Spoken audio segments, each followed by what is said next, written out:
Il est banalement cardiologue, théoriquement, mais en fait, il n'est vraiment pas que ça. En fait, c'est un des... Il est cardiologue, il a une formation classique, enfin, je sais pas, il n'y a pas de formation pas classique, mais enfin, il a une formation, voilà, de cardiologue, mais il est également sophrologue. Et alors, c'est assez surprenant pour un cardiologue, il s'est intéressé à la psychologie depuis plusieurs années et au lien entre psychologie et cardiologie. Non, c'est vrai que c'est surprenant, vous n'êtes pas très nombreux dans ce cas, non? Enfin, un peu un mutant. Il y a des cardiologues dans la salle? Bon, ça tombe bien, ça m'évitera quelques ennuis. Alors, il a écrit aussi un livre, Prends soin de ton cœur. Voilà, alors ceux qui ont quelques déboires amoureux, vous pouvez venir le voir aussi, mais après, parce que ils sont nombreux.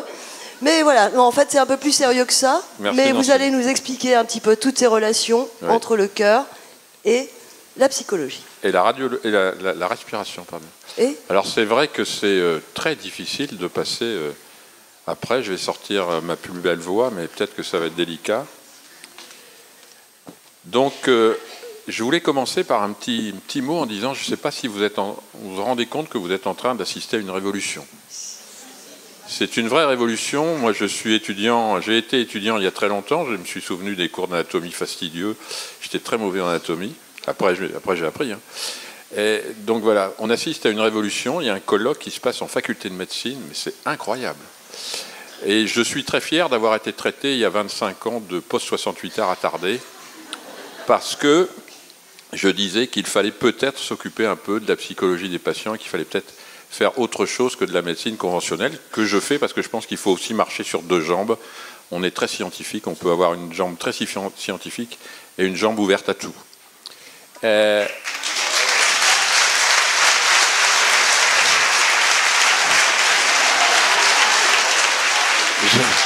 J'en attendais pas moins de vous. Donc je vais vous parler de la cohérence cardiaque. Alors je ne sais pas de quoi je vais vous parler parce que en fait vous en faites depuis le début de l'après-midi, donc ça va être difficile d'en parler. Alors la cohérence cardiaque, effectivement, n'en parlez pas à votre médecin ni à votre cardiologue parce qu'ils ne connaissent pas, sauf si leur femme est branchée, parce qu'il y a beaucoup de femmes dans la salle, leur femme est branchée sur les méthodes un petit peu bizarres. Et puis c'est un terme qui n'est absolument pas reconnu ni connu par la cardiologie officielle. Ça n'existe pas. Donc voilà, je vais vous dire un petit peu après pourquoi j'aime pas trop ce terme. Je vais commencer par une petite histoire que j'aime bien, un petit peu à la Woody Allen. C'est l'histoire du type qui est sur un divan de psychanalyste et qui dit « Non seulement que je sois né d'un rapport sexuel, c'est quelque chose qui est vraiment horrible, mais entre papa et maman, c'est inconcevable. » Si je vous raconte cette histoire-là, c'est pour revenir en arrière. Comment nous sommes nés? Comment avons-nous été formés? De façon très simple, par la réunion d'un homme et d'une femme. Il n'y a à l'heure actuelle pas beaucoup d'autres solutions. Donc la réunion d'un ovule et d'un spermatozoïde dans la trompe de Fallope, au niveau pour la fécondation. Et donc cette cellule unique, il n'y a qu'une cellule unique, elle sait exactement ce qu'elle doit faire. Exactement. Elle va se multiplier très rapidement et elle va faire vos cheveux, vos yeux, votre nez, votre peau, votre foie, vos reins, vos jambes, votre cœur, vos poumons et votre cerveau. Je vous laisse réfléchir une seconde à cette poésie d'une cellule unique sans cerveau qui construit un cerveau qui n'est pas capable de comprendre comment fonctionne cette cellule. Chaque fois que je raconte cette histoire, j'ai des frissons dans le dos parce que l'embryologie, quand j'étais en fac de médecine, m'ennuyait profondément. Et là, depuis que j'ai compris ça, c'est quelque chose qui est un peu particulier. Donc on va commencer par la cardiologie. Le cœur, comment il est formé? Il est formé par un petit bourgeon cellulaire qui au départ n'est pas du tout dans le thorax n'existe pas. C'est un petit bourgeon cellulaire qui est proche du cerveau, de ce qui sera le cerveau. Donc déjà il communique. Et puis il va se passer une chose absolument incroyable, c'est qu'alors que la maman ne sait absolument pas ou très peu qu'elle est enceinte, elle a un petit retard de règles, on est à 21 jours de vie intra-utérine, on va avoir ce petit bourgeon cardiaque qui va faire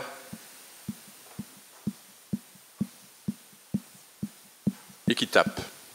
On est à 21 jours de vie intra-utérine, il n'y a pas de pompe, c'est pas une pompe, et ça tape. Et j'aime bien cette phrase de Clarissa Pinkola Estés dans Les femmes qui courent avec les loups, qui nous dit « Le cœur est le tambour du monde ». Depuis que vous êtes né, depuis votre 21e jour de vie intra-utérine jusqu'à la fin de votre vie, vous entendrez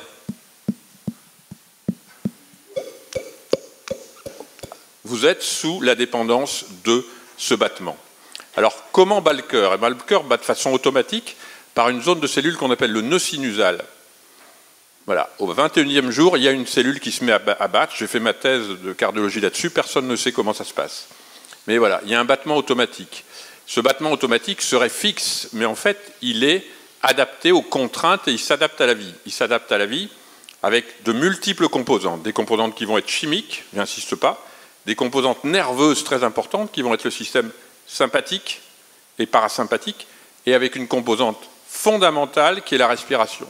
Et quand on examine un petit enfant en consultation de cardiologie, on voit qu'il a cette arythmie respiratoire, c'est-à-dire qu'il accélère son cœur à l'inspiration et qu'il le ralentit à l'expiration. Et on a des magnifiques courbes sinusoïdes comme ça. Donc, les cardiologues ont cherché à étudier ça. Et ils se sont rendus compte très rapidement que le cœur pouvait varier un petit peu. Donc, il va varier à la fois quand vous êtes à l'effort, il s'adapte, mais également au repos. C'est-à-dire que là, vous êtes assis, ce qui n'est pas bon du tout pour la santé, vous savez. Vous êtes assis et votre cœur, vous croyez qu'il bat à une fréquence fixe. Alors, comme je ne suis pas bon en maths, on va dire qu'il bat à 60 coups par minute. 60 coups par minute, une seconde, donc 1000 millisecondes. En fait, c'est entièrement faux. Votre cœur va battre à 1000 millisecondes, 998, 1027, 982. Il varie tout le temps. C'est ce qu'on appelle la variabilité sinusale. Terme un peu scientifique, mais pour dire que votre cœur varie tout le temps en fréquence. Et donc, pourquoi c'est important cette variabilité sinusale? Eh bien, tout simplement parce que c'est un marqueur de santé fondamental.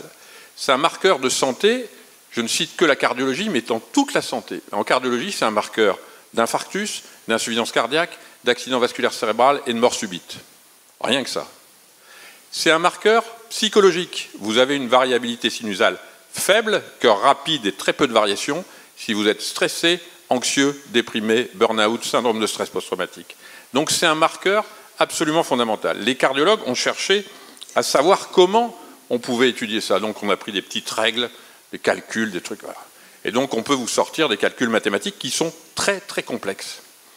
En fait, à l'heure actuelle, grâce aux outils informatiques, on peut étudier tout ça. Et on peut faire avec des calculs informatiques un peu complexes, savoir représenter votre fréquence cardiaque. Et on peut représenter votre variabilité sinusale. Alors la fréquence cardiaque, je vous ai dit qu'elle était sous la dépendance de multiples influences. Et on peut prendre la comparaison de la lumière. La lumière blanche peut se décomposer en multiples sous-couleurs qu'on voit bien dans l'arc-en-ciel. Et bien à l'heure actuelle, avec des outils informatiques, on va pouvoir décomposer votre fréquence cardiaque et savoir si vous êtes sous la dépendance du système sympathique, c'est-à-dire est-ce que vous êtes speed, stressé, anxieux, déprimé, ou est-ce que vous êtes sous la prédominance du système parasympathique parce que vous avez fait beaucoup de yoga et vous savez respirer. Et donc, vous allez avoir des outils qui vont arriver, qui vont nous permettre d'étudier ça. Et c'est là qu'est arrivée la cohérence cardiaque. La cohérence cardiaque, c'est un mot qui a été vulgarisé un peu par David Servan-Schreiber. Et puis, il y a des gens qui se sont appropriés ces outils informatiques.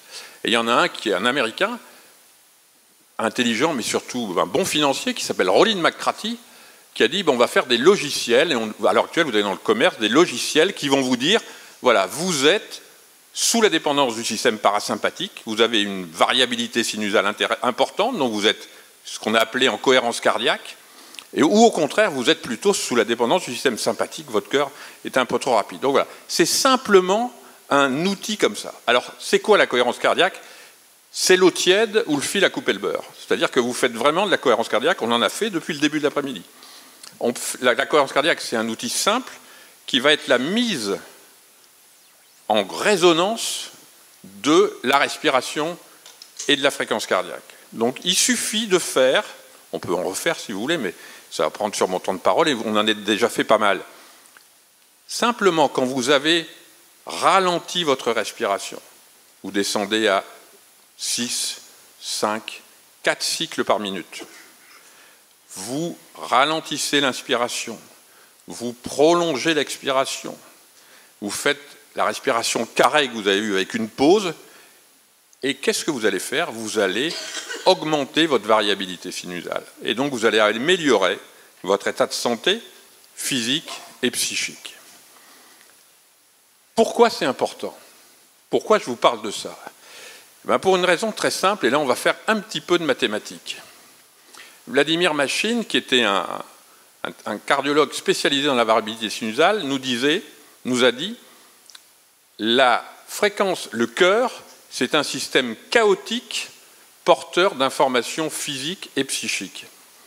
Et là, c'est intéressant de voir ça parce que souvent, quand vous voyez présenter la cohérence cardiaque, j'aime pas le mot cohérence parce qu'on a l'impression que c'est quelque chose qui est prévisible, qui est harmonieux. Or, c'est pas ça. Dans le monde mathématique, il y a 3 ordres. Il y a un ordre qui est simple, c'est l'ordre. 1 + 1 = 2. Il y a quelque chose qui est le désordre, le hasard complet. Le hasard complet, c'est le loto. Personne n'a jamais trouvé la formule du loto. Et puis, entre les deux, il y a ce que Henri Poincaré a déterminé comme le chaos. Le chaos, c'est quoi?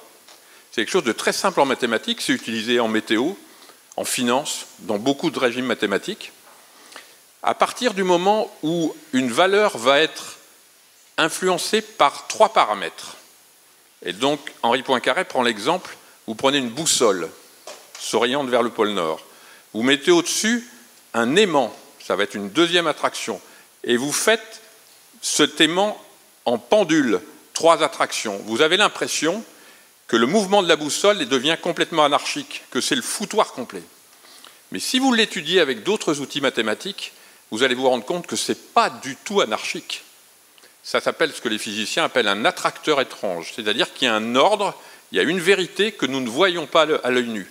Ce que Christiane Singer, que vous connaissez peut-être pour certains, Christiane Singer, pardon, a écrit en disant « Dans le monde, le visible et de l'invisible hissé au niveau de nos yeux ». Je trouve que cette phrase est absolument magnifique. Nous ne voyons pas tout.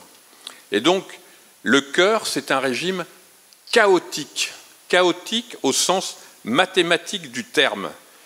Et le fait que le cœur soit chaotique, c'est parce que le cœur est chaotique, donc relativement imprévisible, qu'il va pouvoir survivre, qu'il va s'adapter et surtout qu'il va informer l'organisme. Et donc c'est ça qui est très intéressant, c'est de se rendre compte que grâce à votre respiration, qui est toute simple, comme on vous l'a dit depuis le début de l'après-midi, c'est un outil que vous avez dans votre poche, vous l'utilisez tout le temps comme vous voulez. Grâce à cet outil de respiration simple, que vous pouvez utiliser quand vous voulez, simplement ralentir votre respiration, prolonger l'expiration, voilà, vous posez, vous allez augmenter le régime chaotique du cœur, au sens mathématique, et vous allez faire que le cœur va informer. Et là, on se retrouve sur quelque chose qui, moi, m'émeut beaucoup, et qui est sans doute une vérité. Il y a 20 ans, si j'avais dit, ou même 30 ans maintenant, si j'avais dit à mon patron de cardio que le tube digestif informait le cerveau, il m'aurait enfermé chez les fous. D'accord? Et moi, je suis persuadé, et il y a des gens qui le montrent, qui sont en train de travailler là-dessus, que le cœur informe tout l'organisme, et en particulier le cerveau. Donc, travailler la respiration, c'est travailler sur ce régime informatif. Et il y a des gens qui nous disent que le cœur, c'est un outil d'information quantique pour informer tout l'organisme. Et cela explique peut-être pourquoi, en fait, il bat à 21 jours de vie intra-utérine, alors qu'a priori, ce n'est pas indispensable. Voilà, je voulais vous souhaiter une excellente année à tous, une très belle exposition RG à Paris, et vous dire quelque chose qui est important pour moi. Je pense que, voilà, on est là, c'est une après-midi absolument extraordinaire. Il y a eu un très bel exemple tout à l'heure, pour moi, l'exemple de la respiration. Le doyen essaye de maîtriser les horaires, la maîtrise de la respiration, et puis les musiciens jouent. Et la respiration, pour moi, c'est ça. On peut maîtriser, mais il y a quelque chose qui va être fondamental à la fin, c'est que c'est la vie qui va ressortir. C'est-à-dire qu'à moins de mourir en apnée, quand on se met en apnée, eh ben, à un moment, et la vie reprend. Voilà, je vous remercie de votre attention.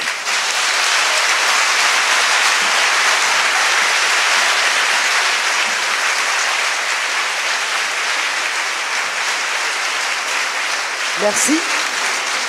En fait, vous avez réussi brillamment la transition. Hein. En fait, vous avez réussi brillamment la transition. Je peux vous le dire maintenant. Merci. C'était pas gagné. J'ai pas chanté aussi. Mais j'aime bien chanter. En tant que cardiologue, vous avez des vrais malades? Oui, j'ai des vrais malades, oui. Et très souvent, alors sans plaisanter... Voilà, est-ce que vous utilisez... Oui. Alors, très souvent, j'utilise cet exercice de respiration parce que en consultation, s'il y a des médecins dans la salle, souvent, on a des gens qui aiment bien il faut que ce soit comme ça, il ne faut pas que ça bouge. Voilà. Moi, j'aime bien maîtriser les choses. Donc, je leur fais faire cet exercice de respiration. Je leur dis, voilà, maintenant, on s'arrête. On ne respire plus. Et puis, quand vous reprenez votre respiration, levez la main. Bon, donc, à moins que ce soit les champions du monde d'apnée, tac, au bout de 30 secondes, au grand maximum, ils lèvent la main. Et je dis, ben voilà, vous ne maîtrisez rien. Vous n'êtes même pas capable de maîtriser votre respiration. Vous ne maîtrisez pas la... Donc, vous ne maîtrisez rien. Mais...